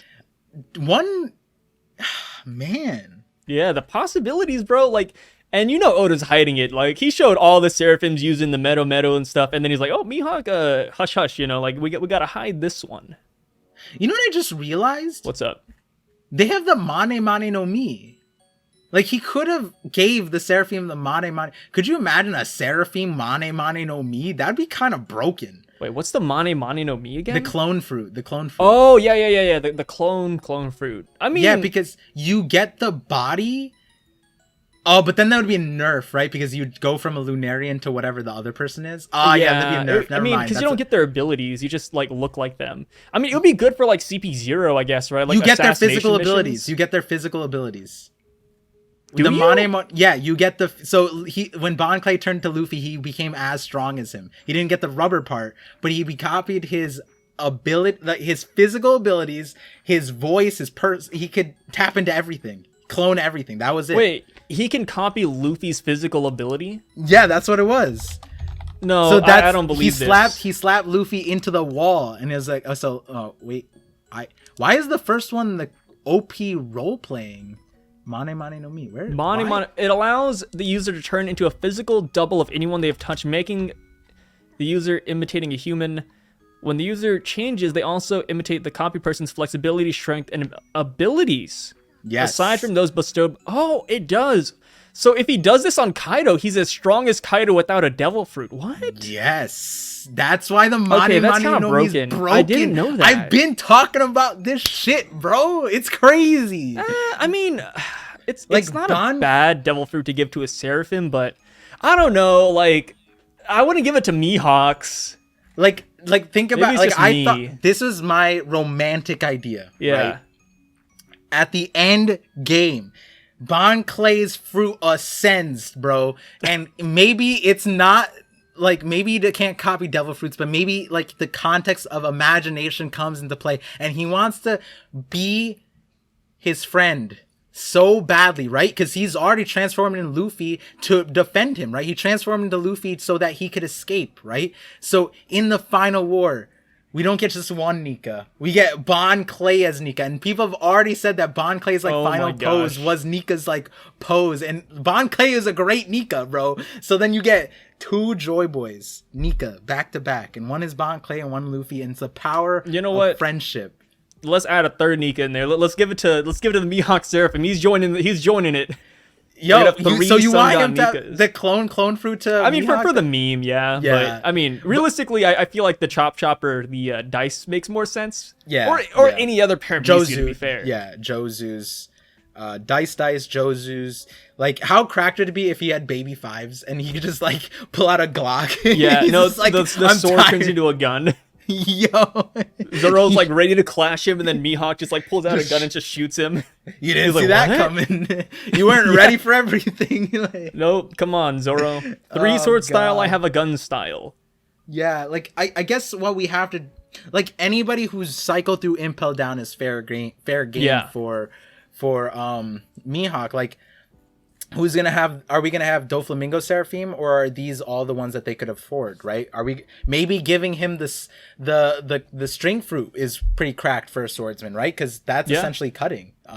So maybe we give him the string fruit, and that would be kind of cool. Like, there's so many options. Maybe Oda doesn't do Don Quixote family. Maybe there's another one that we pull from someone we saw at Impel Down. It could even just be a Marine's Devil Fruit too. It could be Ace's. Oh no, Logia. It couldn't be Ace's fruit, but it could be. It could be the Berry no Mi. Yeah, it could be the ball fruit. Is that the ball? Yeah, I mean it could. I mean, hey, he's canon. Paramecia. He works with the Marines. Technically, is he also one the uncuttable? Like, wasn't that a thing? People said that his fruit was better than Buggy's fruit because he gets to at least turn into balls. He turns into balls. I mean, he could be cut. Like, I think Zoro was like slapping him away, so I feel like he will get messed up by swords. I feel like the Chop is a little bit better, but the Berry fruit has the ability to like not have your feet constantly on the ground. So I feel like it has a one up in that regard. But yeah, Zoro's the one who kind of like knocked him out, and then Frankie shot him away. So yeah, he can be cut unlike Buggy. Yeah, interesting. There's so many options here. I can't wait to see. I mean, it would be a waste to not give him a devil fruit. And then, like, that's kind of cool if Mihawk has a devil fruit, albeit it's a Seraphim. It'd still be cool. I wonder what happens to these guys at the end of the series. Like I said, like, just they start roaming around like, oh, man, I guess I'm going to live life now. Like, I guess I'm not enslaved. Like, just like the Lunarians, right? Yeah. Like, hey, the Godos aren't here to mess me up anymore and to oppress me. Yeah, and, natural things allowing, then, if this were the case for the normal Lunarians, they would be gods, right? That's why they got the land of the gods. Oh, and, like, since King was the last Lunarian and he couldn't, like, he had no hopes of, like, reproducing his own people, now that the Seraphims are out to play, like, maybe Lunarians become a race again. Like they start becoming, like, a big thing. Like, oh, look, it's a Lunarian over there. Oh, yeah, it's just Casual Tuesday, whatever. And we still have to understand what the special people that Kuma is. So that's a whole that's another race, too. Yeah, that we have to discuss. Well, we don't know if it's a race specifically. It could be like a hybrid of a race, right? Or like a tribe, even. Yeah. So, there's just still a lot left in Egghead that's like, I don't know how we still have question marks and more question marks. It's a good arc, bro. Yeah, it's a great arc. It's a great conversation. I can't wait for the Yamato chapter. And with that being said, thank you guys for showing up. Par, do you want to, or I mean, Artur, do you want to shout yourself out one more time before we head out for the night? Yeah. So, as you guys know, I am an encyclopedia for One Piece. And if you guys want to tap into my encyclopedia, I just put out a bunch of theories on youtube.com/c/parvision, or at parvision dash. Yuck. and at parvision dash. What a beautiful what a beautiful yikes. Handle. Yikes. And so what I will say is my last video, the latest one, has Nami and Luffy in the thumbnail. That is probably one of the best video theories one of my favorite ones, and a few people in the comment section made me realize how dope it was. But I was really nervous about that one. But that one leads into a crazy one next, and that's coming out soon. I'm gonna spoil Sai on it right after this call. So if you guys want to be on the same level as Sai, make sure to subscribe. And as always, thank you guys for listening to these calls. Have a lot of fun with them. And thank you, Sai. Yes. As always. Thank you, Artur. Thank you for taking time out of your busy schedule of running your website to coming down here and talking to us. And doing the face reveal, right? And the face reveal. Yes. It's the connected beard on Artur. Who would have thought? It's crazy. I never thought Artur would look like this, but here we have it. You guys see it here first. And whenever you're following this channel, you always see things first, just like spoilers. So with that being said, see you guys later. Signing out.